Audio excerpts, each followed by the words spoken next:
APMC मार्केटमध्ये आंब्याचा व्यापार मोठ्या प्रमाणात चालतो आणि याच एपीएमसी मार्केटमध्ये गेल्या 2 दिवसांपूर्वी एफडीएची फूड अँड ड्रग्सची मोठी कारवाई झालेली आहे. कारण केमिकल युक्त आंबे या ठिकाणी बनवले जातात. आपण जर पाहिलं असेल का मोठ्या प्रमाणात या ठिकाणी कोकणातील हापूस आंबे असतील किंवा विविध राज्यातील आंबे एपीएमसी मध्ये दाखल होतात. त्यामुळे जे ग्राहक असतात ते डोळे बंद करून जे आंबे व्यापारी आहेत त्यांच्यावर विश्वास ठेवतात. मात्र कुठेतरी आता फसवणुकीचे प्रकार वाढलेले आहेत आणि त्यामुळेच हा धक्कादायक जी माहिती आहे, जी कारवाई ही समोर आलेली आहे. आपल्यासोबत काही व्यापारी आहेत, त्यांच्याकडनं आपण माहिती जाणून घेऊयात की नेमकं ग्राहकांनी कोणावर विश्वास ठेवला पाहिजे. सर, खरं तर मोठ्या प्रमाणात फसवणूक चालू झालेली आहे. ग्राहकांना तुम्ही काय सांगाल, कोणत्या व्यापाऱ्यांनी त्यांनी विश्वास ठेवला पाहिजे? नाही, फसवणूक चालू झालेली आहे ही आपण जे सांगताय ना, हीच मुळात मला प्रश्नचिन्ह आहे या गोष्टीवर. फसवणूक जो जेन्युअन इथला रजिस्टर्ड व्यापारी आहे, आता माझं रजिस्टर्ड फर्म आहे, माझा 5 पिढीजात इथे फळांचा व्यापार आहे.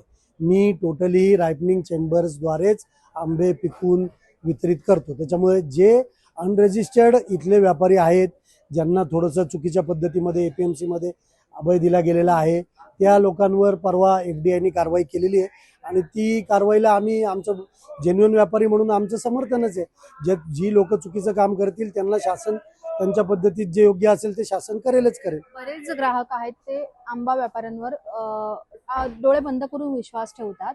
मग व्यापारी म्हणून तुम्ही त्यांना काय सांगाल, कशा पद्धतीने त्यांनी कोणते खरेदी केले पाहिजे? नाही, ही जी फसवणूक करणारी लोक असतात ही टोटली फिरिस्ती लोक असतात. इथे काय स्टेबल लोक ती नाहीत. आम्ही जर ज्यावेळेस इथे दुकानं वगैरे घेऊन बसवले, आम्हाला गिरायकांना फसवणूक करून शेवटी आमचं नाव खराब होऊन आम्ही व्यापार कसा चालवणार? आमची पण रोजीरोटी या व्यापारावरच आहे आणि शेतकऱ्यांचं सुद्धा ह्याच माध्यमातून सगळं आज इथं त्या अफवेमुळं इतकं वातावरण बिघडलेलं आहे की ग्राहकांमध्ये एक वेगळा संभ्रम तयार झालेला आहे.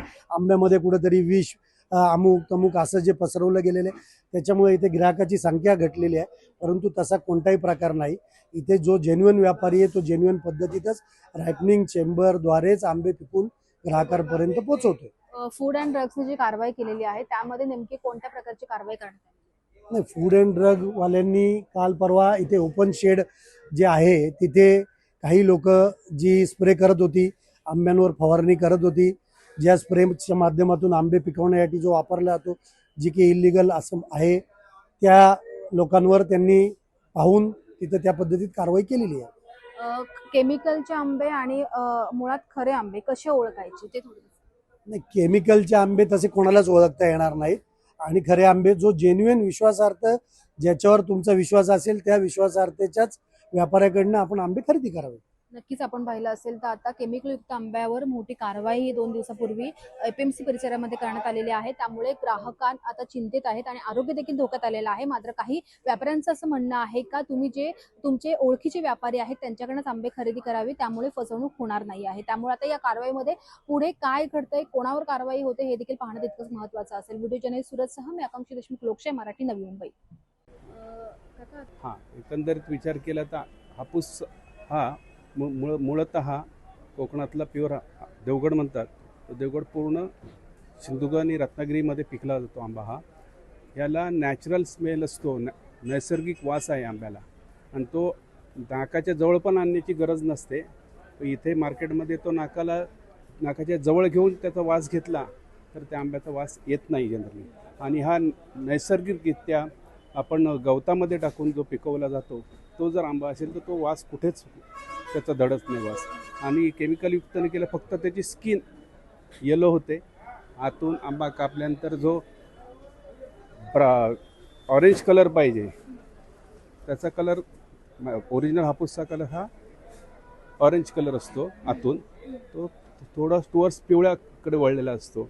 म्हणून इथे जनरली कसं आहे, मिक्स करतात असं मी म्हणत नाही, आरोप मला कोणावर करायचा नाही. परंतु त्यांनी ग्राहकाला न फसवता, हा कर्नाटकचा आहे, हा देवगडचा एक, हा रत्नागिरीचा आहे. रत्नागिरीमध्ये आणि देवगडमध्ये फक्त फळाच्या साईजमध्ये फरक आहे, टेस्टमध्ये जास्त फरक नाही आहे.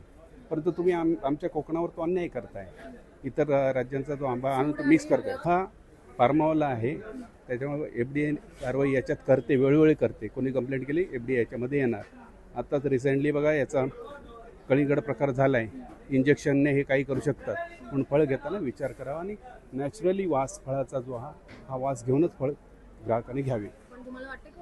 याच्यामध्ये मार्केटमध्ये जे ओळखीचे स्वतःच्या ओळखीचे लोक आहेत त्यांच्याकडून फसवणूक केली जात नाही, कारण ते वर्षानुवर्ष इथे धंदा करत आहेत. तर जनरली ओळखीचे आणि इथे ज्यांचे गाले आहेत त्यांच्याकडून खरेदी करा. ओळखीने केलं तर तुम्हाला आणखी विश्वास होतो. तुमचं नाव? प्रदीप पराडकर.